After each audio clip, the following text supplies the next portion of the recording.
Ibinunyag ng singer-actor na si Darren Espanto sa It's Showtime na wala siyang girlfriend ngayon. Sa segment na Karaoke Kids, nakasama ni Darren si Jillian Ward na hot seat siya kung may jowa ito. Pinuri muna ng mga host na sina Vice Ganda, MC at Lassie ang kaganda ni Jillian na nagsasabing mukha siyang manika.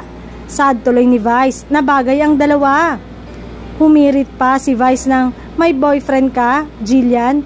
Wala po, sad ni Jillian. May girlfriend ka ba, Darren? Ani na Vice. Sa singer-actor, wala, nakangiting sabi ni Darren. Agad naman nag-trending online sina Darren at Jillian na nakitaan ng chemistry sa It's Showtime. Ang ilan nga ay ginawan pa ng video sa TikTok ang dalawa na talaga namang umaapaw sa kilig at tambalan ng dalawa. Sa inang madlang people, tila alam na nila kung sino ang napupusuan ni Meme Vice na kunin bilang regular host sa It's Showtime.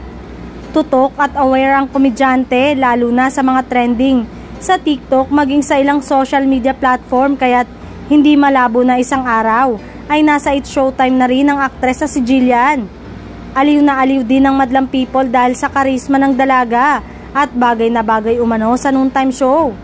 Kung sa kabila umano ay nagkapatid, dito naman ay magka-love team Darren at Jillian. Samantalang matatandaan na nalink noon si Darren kay Cassie Legaspi. Pinati niya si Cassie noong kaarawan nito noong January. Dumalo rin sila sa GMA Gala at ABS-CBN Ball at magkasama rin silang bumiyahe sa Batangas, Japan at California. Ang It's Showtime ay gumawa ng epic debut sa GMA7 ngayong April 6.